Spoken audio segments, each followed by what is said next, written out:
Hey guys, welcome back. I'm doing take 2 on the intro because I just totally got tongue twisted. So today we are joined by 2 incredible athletes making serious waves in the Hyrox community, Amy and Rosie Walsh. These identical twins are under 24 pro doubles world record holders. That's the tongue twister. And since the World Championships in Chicago, they've gone all in on Hyrox. They've already stood on the top step of the podium in 2 races this season and secured their spot to the next World Champs in Stockholm. And at only 22 years old, there is still so much more to come from this seriously exciting duo. We've got a feeling it's just the beginning, and we can't wait to hear more about their journey, their training, and find out what is next for you girls. So, Amy and Rosie, thank you for joining us so early because it's like 7 a.m. in the UK and it's 11 here in Dubai. So, we've definitely got the better deal. But yeah, thanks for coming on the podcast. Thank you for having us. We're excited to be here. Yeah, no, I mean, your name's been popping up a lot on social media, so we're really excited to chat to you, especially after the performance in Birmingham. So maybe that's a good place to start. Am I correct? It was a 58-20. You were hoping for sub-hour and you annihilated that. So how did Birmingham go for you girls? I think so. We've never run under the hour. In our first race this season, we did 1 hour 18, so we were so close, and we were like very confident that we would be able to run under the hour, but not that much under the hour. Like I think even for us when we crossed the line, I remember looking up at the screen and I was like, oh my God, like when it said like 58. But just everything just felt so good, and it was great also to race alongside like lots of other speedy duos. I think that normally helps us. Like previously, when sort of if you're leading your wave, you don't have anyone to chase. But we were alongside some girls that were really good. Yeah, I think there was literally 1 second between us and them in the end. They were in a different age group, but like we were literally neck and neck with them the whole time. So that like really pushed us on. Yeah, it was really exciting. It would have been a good one to watch. It was a good race to spectate. I think there was a lot of people like chasing us around. Were you next to each other on the wall balls? Like, did you get into the wall balls together? And then it was like, oh my God, who's gonna break? It was so intense. Like, they were literally, the MC was like behind us going like 99, 99. And I was literally like, just like, please no. Like, it was so much pressure. But like, I just remember like having the last like 20 wall balls and just thinking like, do not stop, do not drop it. And then I managed to hold on. But it was like, it was very close. Oh, amazing. I think that's a really good point, though. I think when you have that kind of healthy competition and people to chase or aim for, it can really like elevate your performance as opposed to, like you say, if maybe you're in a different wave and you're leading the race and you're trying to push as hard as you can, but like it's quite difficult like to get that little extra edge, I suppose. Yeah, I guess you get comfortable if you're the first one out of the start tunnel, and then you lead the race for the rest of it. There's no one to like really chase down. You just go at a comfortable pace and try and hold on where you need to. Definitely. And then we wanted to ask, because I think I saw your run average was something wild, like 3:23 or something. So is it running background that you girls are from? Is that where this journey started? We always get asked this. Like, I've only been running for like 2 years. Like I was at a uni and I used to strength train like all the time. We've both been sporty all our lives, but we've never done like a professional sport, anything like that. So it's just been like playing like basketball at school, netball, that sort of thing. But like we've never like done it like county level or anything like that. And then I went to uni, got into strength training for the first time, and then I remember getting a bit bored of it and thinking like, oh, I want to switch this up. And Rosie worked in a running shop, so she was like very clued up in all the shoes, and I was like, oh, I'm just gonna, she already ran a bit, and I was like, I kind of want to start running. And I remember I always used to like take the mick out of her for running because like nobody used to do it. Yeah, it wasn't cool then. And she used to like go out and just do these runs, and I was like, that's really weird. And then I was at uni and I was like, no, like I'm gonna start being that weirdo who wants to run now. So I downloaded Couch to 5K, I think in my second year, and I was like, I'm gonna give this a go. And it was so humbling. Like I remember some of the runs that like run for 20 minutes without stopping. I used to find it like so hard, but I just stuck with it and then ran my first 5K, 10K, and then just since then I've just like really enjoyed it and just got better and better. And I think like, we are just both quite naturally good at running, and it's just like one of those things that we've discovered, but we haven't really been doing it for actually that long. Yeah, I remember running at school was never cool, but yeah, I worked since I was about 16, I worked in a running shop where we sold running shoes. So it was sort of something I did because of work, but just like casually fun. Lots of the people I worked around were like really high level runners, but no, we don't have a running background. I'd say we're just very driven people. So when we find something we enjoy, we really like go all in on it. So yeah. Wow, I mean that is pretty crazy to go from couch to 5K to running Yeah. 320 splits. Like that's pretty epic. And do you girls, you said you went to uni, but are you back now together? Like do you train together now and like run together, or do you live separately? So we both graduated uni like maybe 2 years ago. And we since then we've had like genuinely completely different work schedules. Like she used to work mornings, I used to work afternoons. So we find it really hard to train together. And that's one thing that since Oslo, our first race this season, we've been like, we need to have at least one session a week where we train together, because we found that like our transitions and that were a bit sloppy. Yeah, like we could definitely like get them better, and that could shave off more time. So I think we're making more of a conscious effort to try and get like one training session in together, but we like rarely get the opportunity to train together. I think for us, like especially like running together, going to a track with someone's just like it's really beneficial, but we are on such different schedules right now that it doesn't really work. Yeah, no, that's fair enough. I mean, I think, like you say, transitions, that's probably one of the key things, is just, but even racing, like you've now already done 2 races in the season, you kind of get better each race, don't you? And that sort of thing in the practice. When you're in the race, we often speak to like doubles partners, and they kind of find that they end up almost racing each other in the doubles race, and that's like how they push each other on. Is that like one of your tactics, or do you like go in with a strategy, or do you know like your strengths and weaknesses? How do you kind of take the race as a whole? I would say this race in Birmingham was the first race that we've like really pushed. So I would say like I remember the night before Birmingham, I went to the sauna with one of my friends, and I was like, I'm gonna race Amy tomorrow. And I was like, I need to push Amy, because there was like I did a solo back in Hamburg, and Amy hasn't done a solo before, and I ran a lot quicker than we have in a doubles, and I was like, that just shows that we can run quicker as a duo. So I'm gonna race Amy, and like Amy's mentally like very strong, and I was like, she'll just race me back, and then we'll be very quick. And I think that's what we did, but for the first time ever, really. I think we always go into a race thinking that I'm the stronger runner, but I don't actually really think that's the case. Like I think we're very evenly matched. Rosie's very good at the stations, like she's probably more like physically stronger than me. So we usually have like a tactic of like how we split up the stations, but obviously that can like change on race day. But in Birmingham, a lot of the time I'd lead the runs out the stations, and then Rosie would be like, she'd shout at me to like pull back a little bit so she could catch up, and the amount of times which I would like glance over my shoulder to like make her think I was slowing down but not actually slow down, and then she'd catch up with me anyway. So I was like, it's just little things like that to like push on your partner, which is just like mental things. That's so good.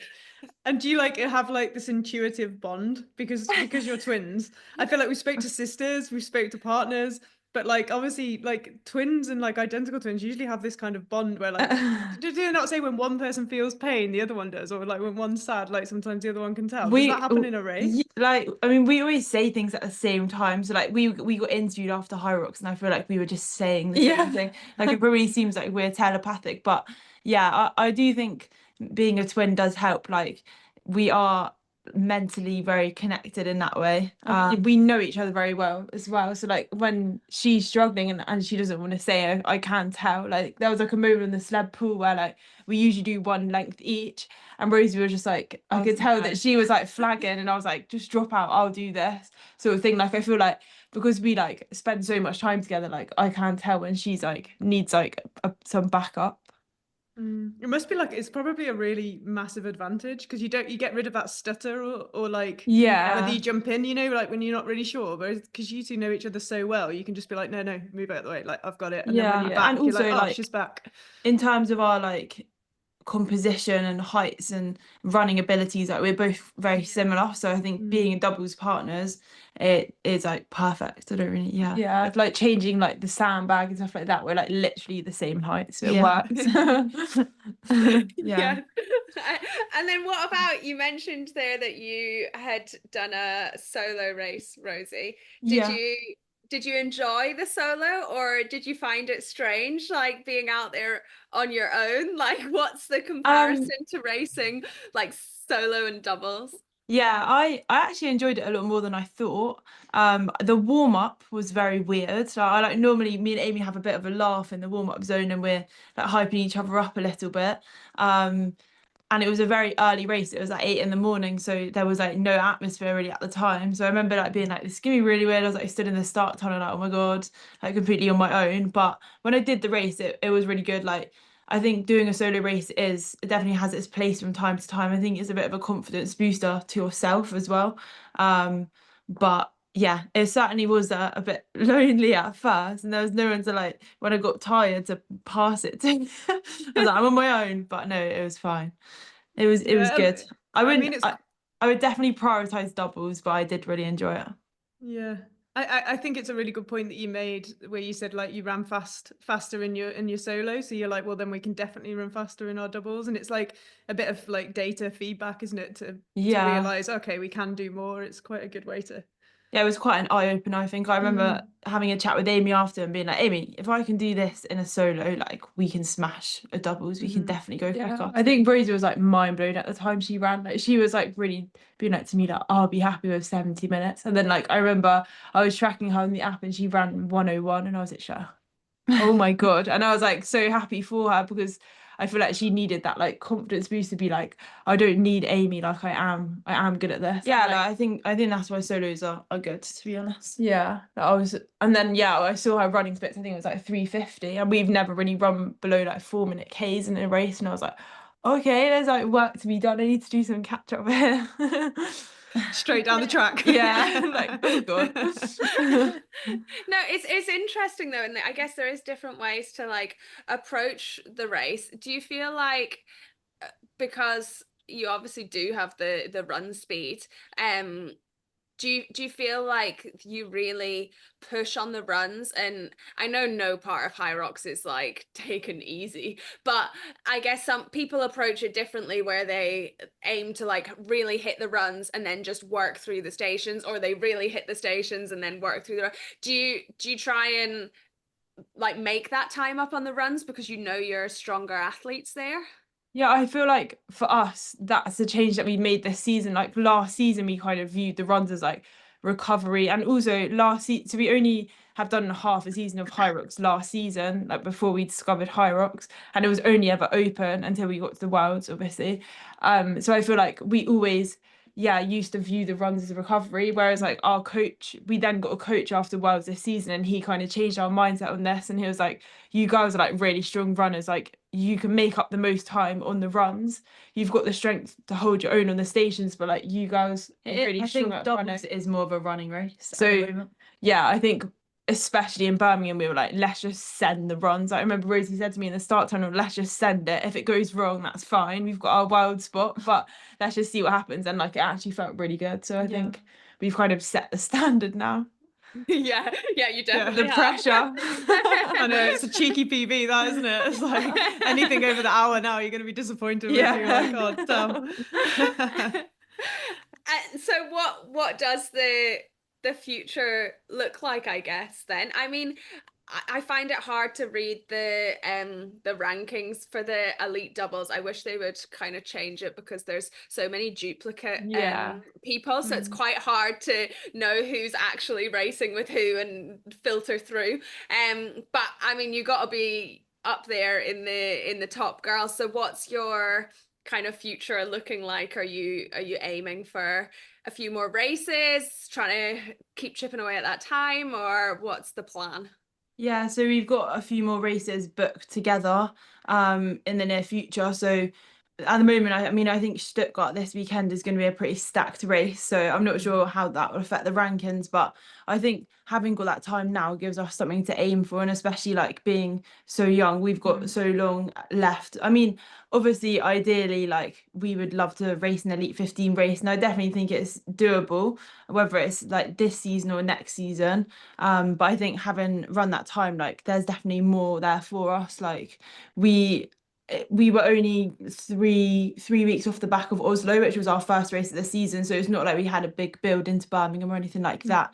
And in the middle of Birmingham and Oslo, I'd done 4 races. So I was not exactly fresh. So I think, yeah, our aim this season is to hopefully do an Elite 15 doubles race at some point, and then just like see what we can do, get a quick car, but run our best at Worlds, whether that's in the Elite 15 category or our age group. So yeah, and I think we also need to remind ourselves that like that's own Birmingham was our 3rd ever pro race. Like we've only ever done 3 pro races, so there's so much like scope. Like we need to give ourselves grace. So I think we're always like, oh yeah, we want to shoot for the Elite 15, but then also we need to be realistic and be like, we are only 22, like we're so young. Like obviously that's always going to be the A goal for us, but I think being more realistic this season, we'd love to like possibly podium at Worlds in our age group, and then next season push for the Elite 15. But at the same time, we'll see what happens. We'll see what our legs can do. Yeah.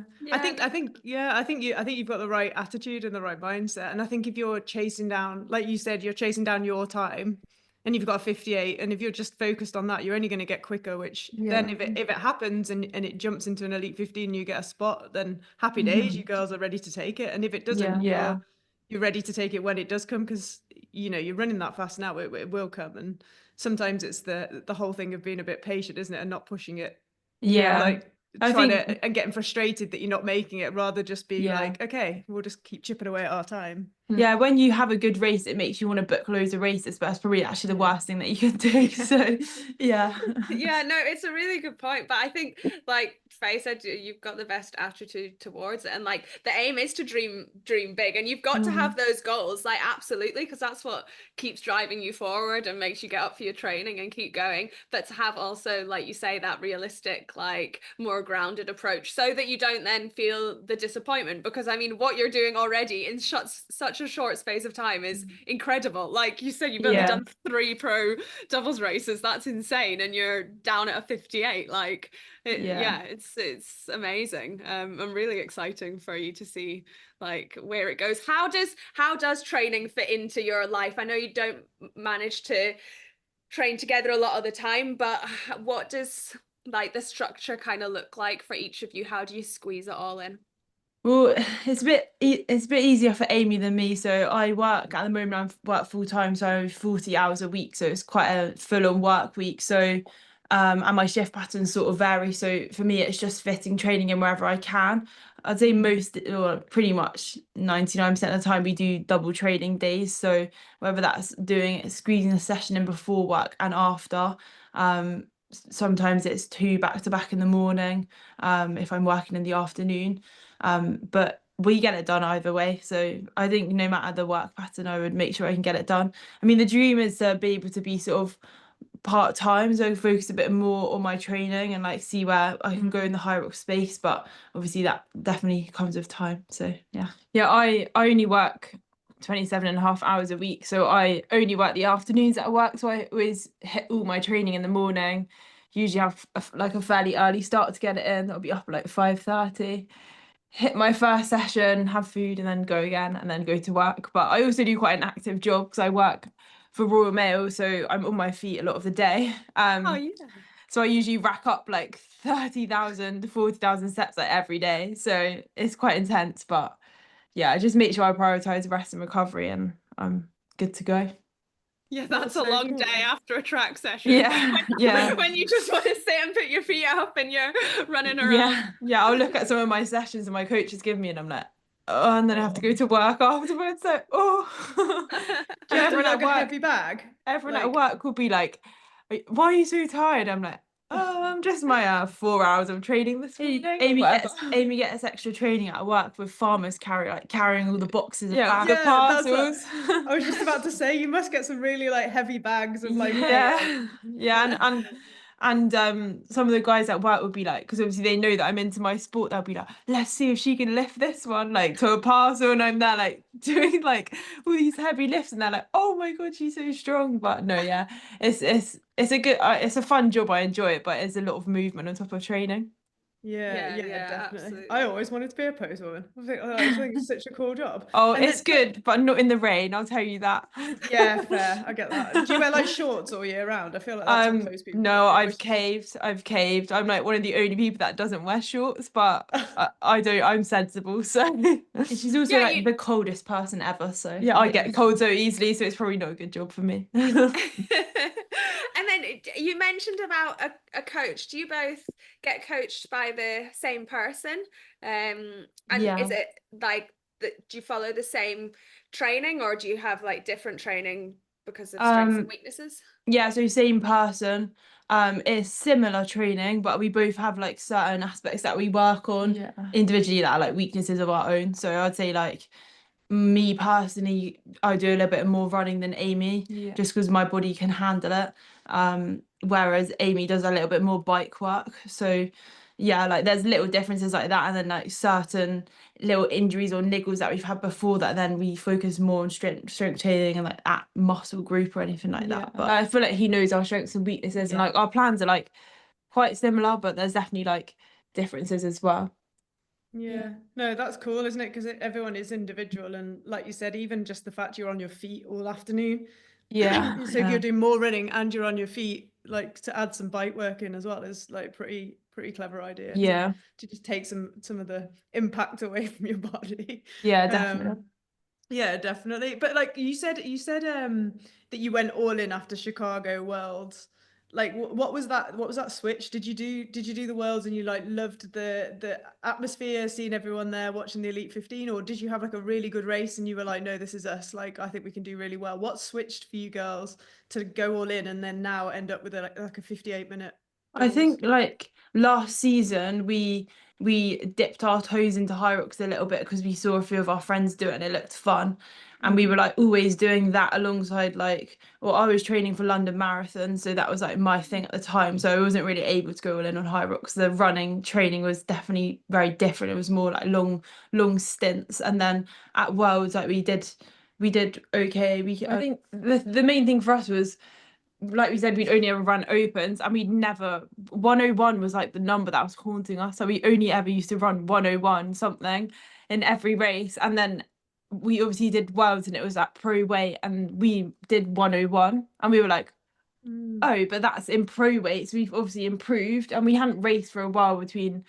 Worlds and the race before, and Amy was injured at and I was injured at Worlds, and I wasn't even going to do it. I was like, I'm just going to hobble around the course and see what happens. But I think the adrenaline just carried me through. And like the friends that we were out there with, they were like, girls, like you've just run a 101 pro like that, and you've never done a pro race. Like that's like a big achievement. Because I think we were like at first a bit disappointed because we were like 101 again.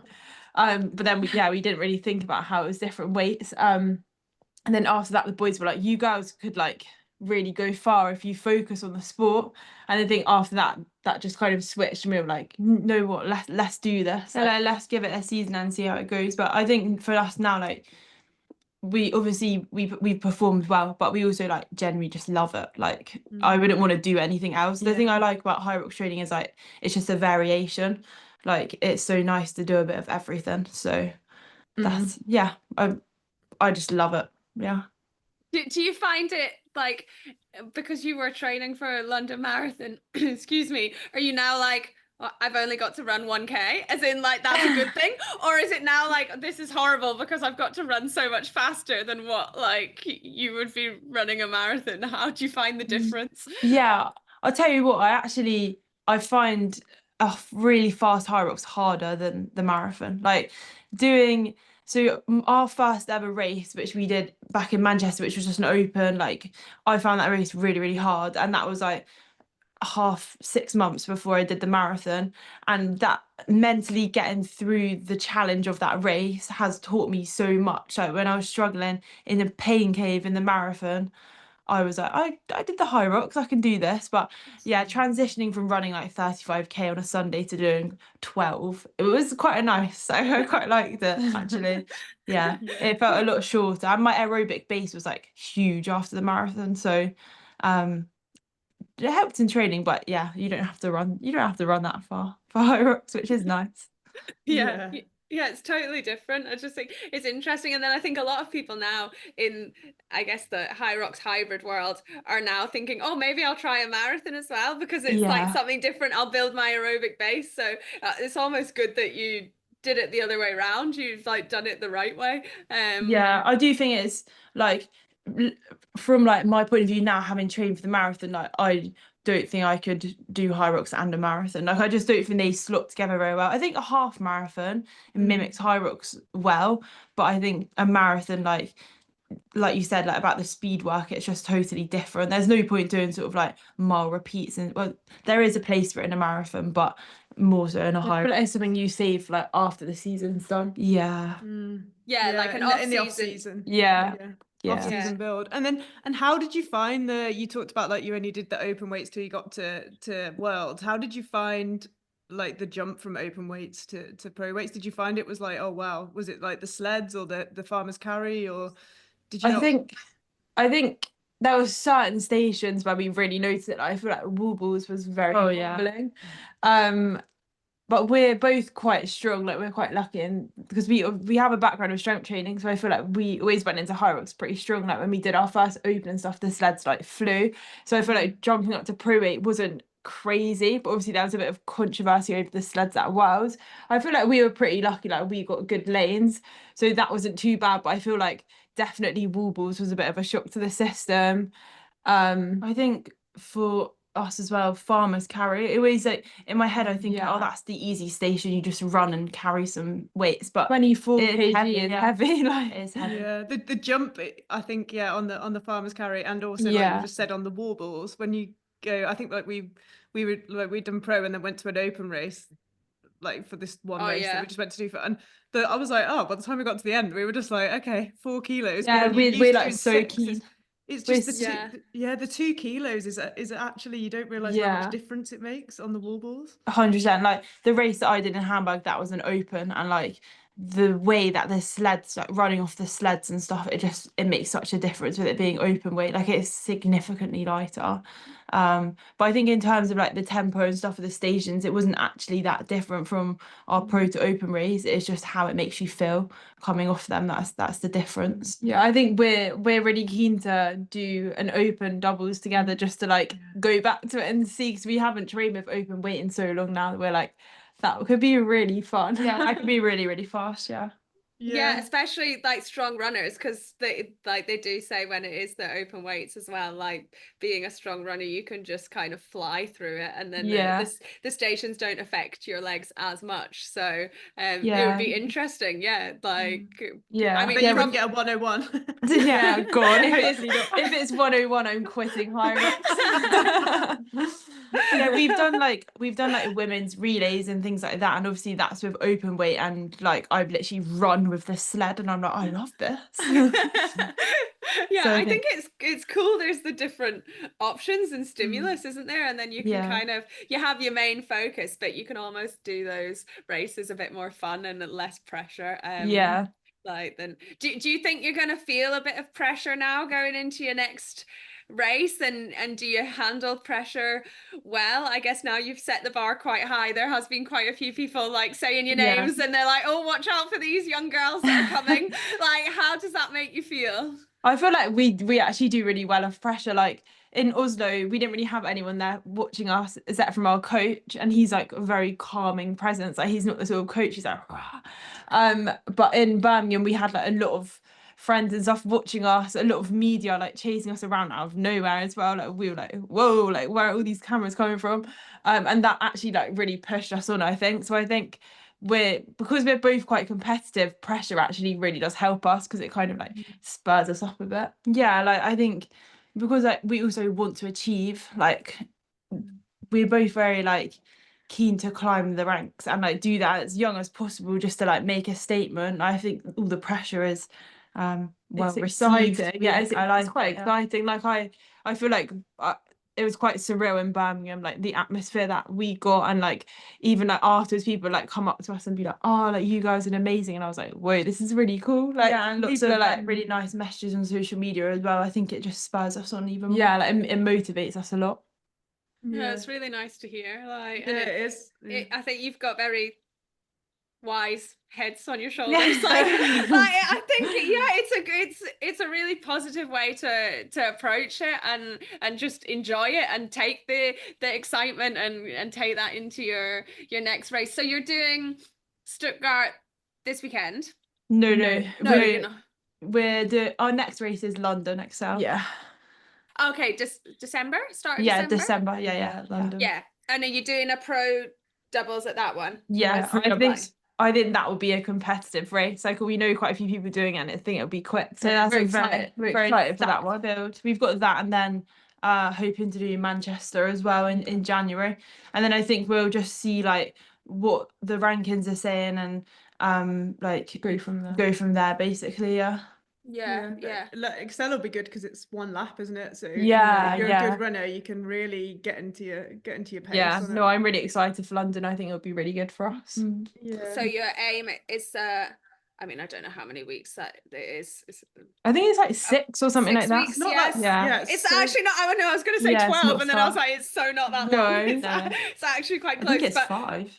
yeah, another like Pretty much block Christmas. of training until XL. Is that the plan? Yeah.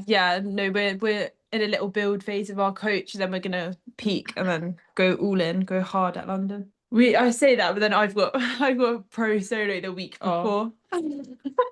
She's a bit of a nightmare. As you can tell, I'm the girl that just books random races. Yeah. When Charlie Bottrell. yeah, of, literally, that's what I get called. female like, Charlie Bottrell. You are the female Charlie Bottrell. I remember when they released the tickets and stuff, all the races on this side of the year, Rosie just came downstairs and was like, I've got Milan or like, what are you doing? Madrid, like all like about 10 races. And I was like, have you thought this through? That all like weekend after weekend. And she was like, I'll be fine. I'm like, oh, you're actually a nutter. Honestly though, like I know it's not, in terms of having a build block for a race, that's so important. But having done, so I did 3 weekends and I did 4 races in 3 weekends. I did the doubles with Amy, I did a solo and a relay, doesn't really count, and then the doubles with Amy after. It like conditions your body so well for recovery. Like Amy's hobbling after a race, I could go and do a half marathon if I wanted to. So that's the one benefit that I'd get from that race stimulus. So it's not all And bad. you're only 22. Yeah, I was gonna say, I think like a lot of people will agree with you, but like I've just come out of a 5K run this morning with a bad back. I was like, oh, my back is aching from each training. I need a day off. Oh no, I think though, like race stimulus is good, and like you say, like practicing the transitions as well is like a good thing, and you can take something from every race that you do. So like for sure there's like definitely a place for doing it, but it's exciting that you've got like a plan for I needed a break. doubles. I was getting a bit Hyroxed out. It was just a lot.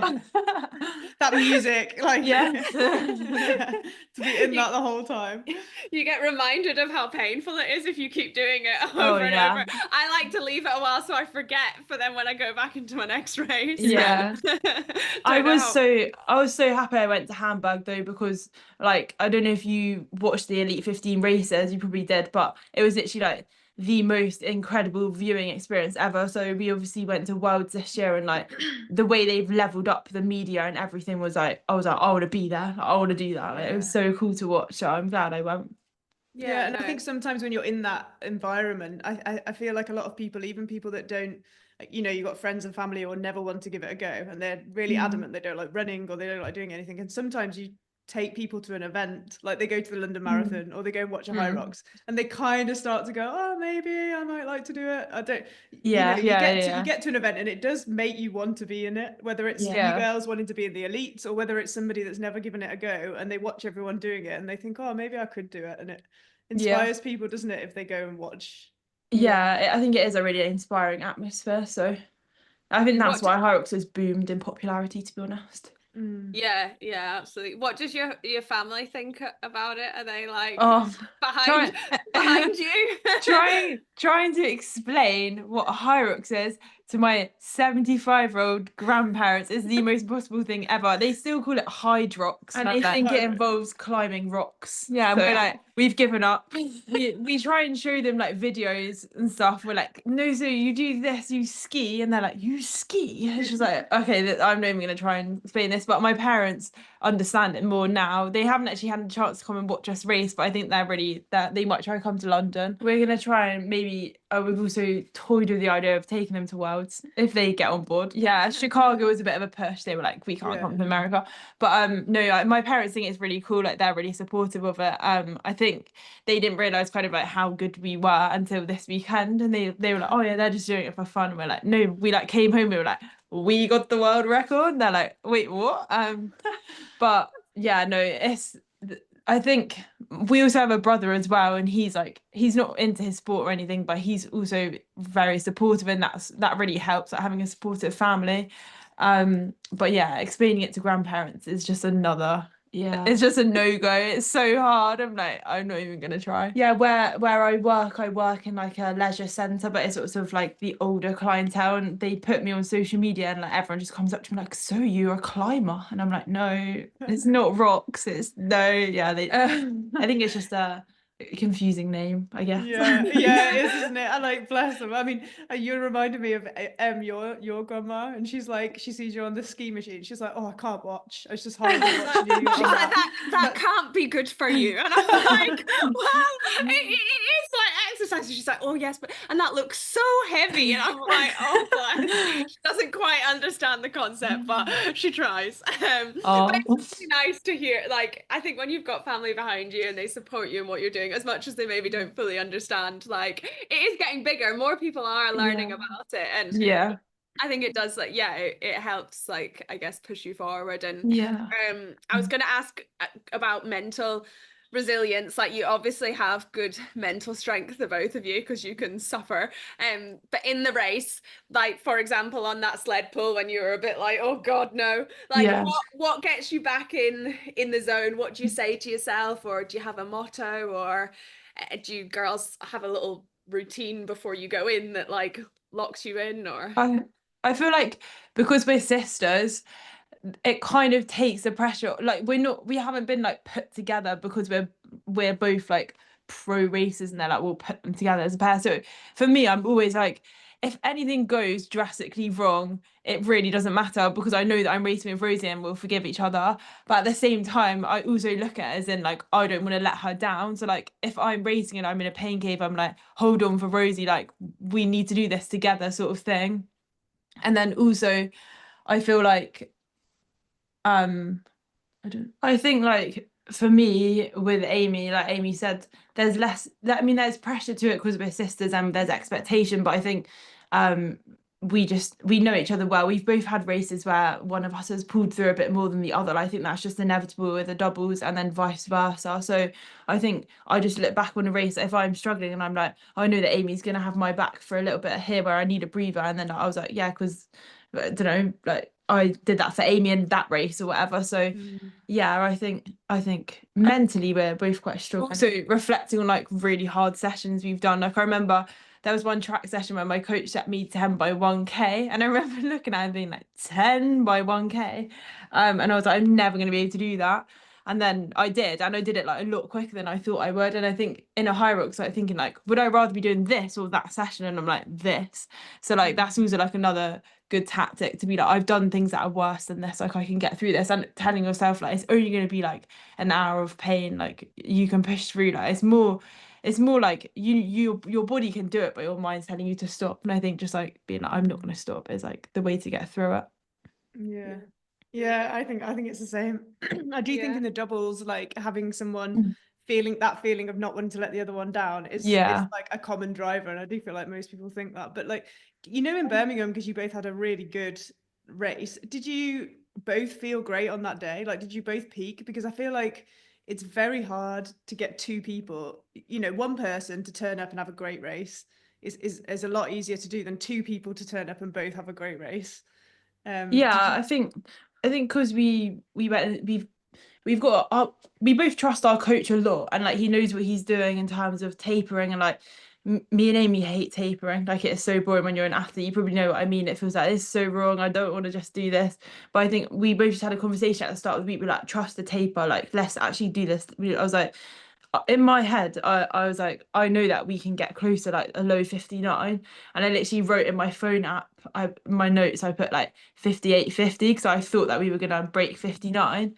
Obviously we did a little bit better than that, but that was at the beginning of the week with Amy, like literally after a conversation of saying like, just trust this taper. Like, I was like, let's just do this together, go into Birmingham feeling fresh. I think that's what did it for us. Like, yeah, I know Rosie said she didn't feel like amazing on the day, and she was like, oh, like that wasn't my day. And I was actually like, we just ran a 58.20. Like, how can you say that wasn't your day? And I think she needs to give herself grace that she's like raced a lot already this season. So like, we probably could have gone into it even fresher. Like, for you, definitely, yeah. Like, I feel like we could push harder than we did in Birmingham, especially like on the runs and some of the stations. So I think there is definitely room for improvement.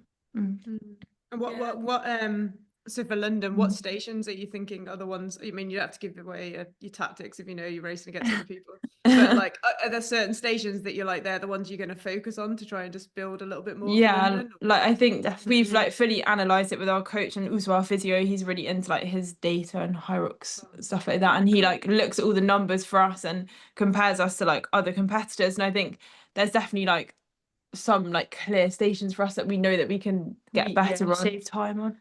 I think for us, like, because our running is there, it's quite strong, like that can get better. But I think the time that will be the way we'll get our time down now will be just through like perfecting the transitions and just moving the weights a bit better during the stations, which I know we can do. It's just all about efficiency of movement. So yeah, totally. And how do you break down the stations right now? Like on the ski, do you do like 30 seconds, 250 meters, or like how do you break down the ski, the row?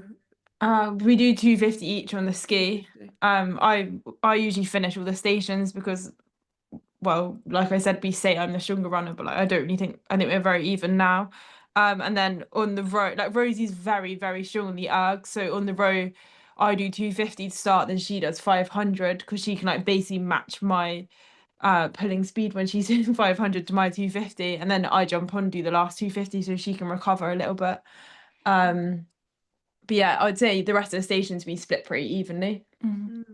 Yeah, the ergs is interesting, isn't it? And I think a lot of people still for the row have such different tactics. Some people do like 4 changes, some people just do 2 changes. Like, I think it can be so different depending on like the athletes and what you want to get from it, whether you want to really push it, whether you want to recover for the runs, like how much you want to take out your legs. I think everyone we asked us like kind of a slightly different approach. I think my like row endurance and my erg strength means that like we used to do 500 each, and I think Amy sort of flags towards the end of the 500, so it's just way more efficient for us to split it into 3. But I think 4 transitions is just too slow. I think it's easier to transition on the ski obviously than the row, so we were like, how can we make this the most efficient without me sitting on it for 500 meters? And I think wasn't it one of your mates who said try 250, 500, 250 at Worlds, and then ever since then we've just stuck with that. It works well. Yeah, and it's different people, isn't it? It's like you said, like you've got you're really strong on the ergs, Rosie, and you have to like maximize that. But then also, if you're going to do the front end and the back end where you come off the run and then you go into the run, then you're pushing but also coming in and off a run. So like you've worked that quite well. What about the wall balls? Do you just go in and just whoever's there first picks it up and does as many as they can, or do you have a structure for that? I usually start the wall balls. I'd say I'm really stronger than Rosie at the wall balls. More so bad at wall balls. Rosie used to start the wall balls, and at Worlds she went in there, and I think she just got in her head about it. I literally did one, I fell back, and I was like, no. 1 rep, but then we were like, no, let's switch. So yeah, ever since then I'm like, oh, I'll just start the wall balls, see how many I can do. Although in Birmingham it was so much pressure because the MC was like right there the whole time. But we don't have like a set number that we go for. We just do as many as we can and then kind of communicate with each other as we're like repping out the wall balls, and then we'll like call out to each other like when we're like getting near to switching. There's certain stations that I think we both have our strengths on, so we'll take the lead, and then like someone else will take the lead. And I think because we know each other so well, we know what those stations are, so it just kind of works. Like we don't really need to like talk actually that much during the race because we kind of know what's going to happen. We always follow the same sort of plan. It's wild, isn't it? Because like you obviously look identical. You're both like very lean, athletic, really good runners, but then you've just said like you've got really different strengths and weaknesses in a Hyrox race, which then at the same time are really compatible because your run speed's the same and you can help each other out. It's wild. It's pretty cool actually. Keep pushing for it. I mean, it's really helpful that we have this different strengths and weaknesses, like you say. Like if we were like exactly the same weaknesses and everything, and that would just be a shambles. And before I go on to the last question, Faye wanted to know who's the oldest. I was going to start with that question. See, I told you, I said identical twins. Always, like twins always want to say who's the oldest. I'm 2 minutes older, but I'll literally tell everyone that. 2 minutes gives me so much wisdom over Rosie. Well, I feel like we couldn't not ask you that question. So, thank you for clarifying. Amy is the oldest. Sorry, Rosie. And the best. Amy is the oldest and the best. Okay, well that probably brings us nicely onto the last question then, which is what message or advice would you give to your younger self or the next generation of girls coming up? Now, I know I said earlier you're both very young, so I know it's probably a hard question, but maybe to when you were really young and a kid at school, or if you have any nieces or nephews that are little, or what would you say to them coming into sport and this world, Hyrox, just any, it can be general, it doesn't have to just be Hyrox. I would say do the things that scare you. That would be my piece of advice. Like I would say being a female and growing up and trying to get into, like, we did lots of team sports, it was always very boy dominated. Like we used to do football when we were younger, and it would be scary going to a training session where you're like the only girl there.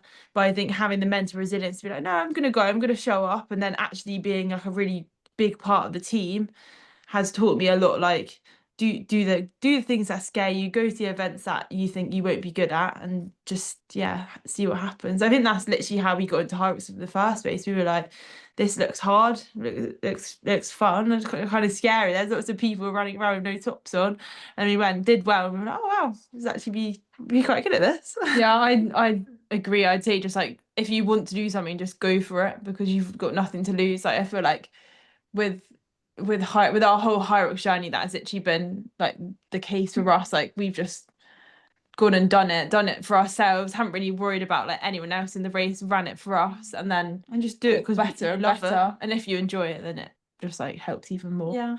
And I feel like that is also why we do well at what we do, because we don't put like a crazy amount of pressure on ourselves. We just go into it and we're like, let's just enjoy it, and if we get a good result, that's a bonus. So no, that's ace. That's really, really good advice, and I totally agree. So thank you very much. And then where can everyone follow you girls, find out more about what this season is going to turn into, and not to add more pressure onto you, but watch how you get on, and I'm sure there'll be lots of people interested to see how the rest of the season turns out.